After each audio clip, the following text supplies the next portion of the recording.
Hi friends, আজকে আমি বানাচ্ছি আলু করলা ভাজা।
তোমরা রান্না করতে করতে কে কে গান গাও একটু আমাকে জানাবে। আমি তো রান্না করতে করতে অনেক গান গাই।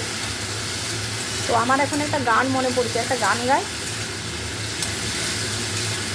আকাশ প্রদীপ জলে দূরে তারার পানে কে, আমার নয়ন দুটি শুধুই তোমারে চাহে, ব্যথার বাদলে যাইছে, বয়ে চলে আঁধিয়ার রাত্রি, আমি চলি দিশাহীন রাত্রি, বয়ে চলে আঁধিয়ার রাত্রি, আমি চলি দিশাহীন রাত্রি, দূর জানার পরে আকুল আঁধার খেয়াবে, আমার নয়ন দুটি শুধুই তোমারে চাহে, ব্যথার বাদলে যাইছে, কত রাত আর কত রাত এই পথ চলা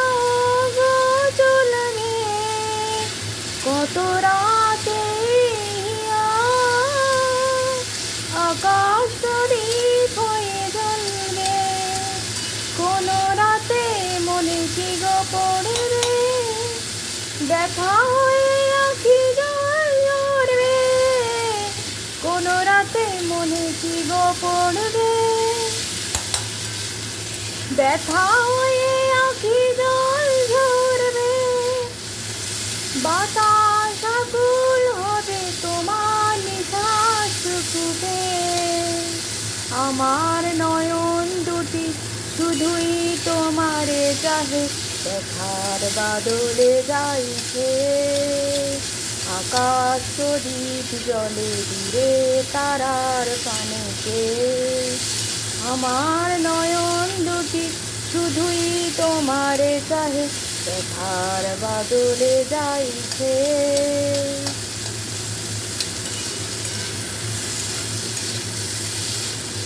দেখো আমার এদিকে আলু করলা ভাজাটাও অনেকটা হয়ে গেল, আর খানিকক্ষণ এটা আমি নাড়াচাড়া করব, আর নাড়াচাড়া করে তারপরে এটা ফ্রাই হয়ে যাবে, আর এটা ভাতের সাথে, গরম ভাতের সাথে খেতে খুব ভালো লাগবে। আর এই করলা খাওয়া খুবই কিন্তু ভালো, এটার সাথে অনেক সময় চিংড়ি মাছ অ্যাড করলে খুব ভালো হয় ভাজার সাথে, বা পেঁয়াজ দিয়ে ভাজা করলেও ভালো হয়, অনেকে অনেক রকমভাবে ভাজা খায়।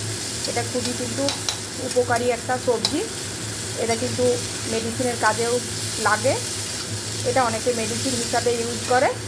ঠিক আছে, তোমরা এরকম বানিয়ে খেও।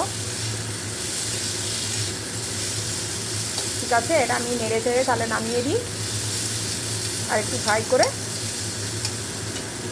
আর আমার ভিডিওগুলো যদি ভালো লাগে তো তোমরা লাইক, শেয়ার আর কমেন্ট করো, আর সাবস্ক্রাইব করো, আর পাশে থেকো।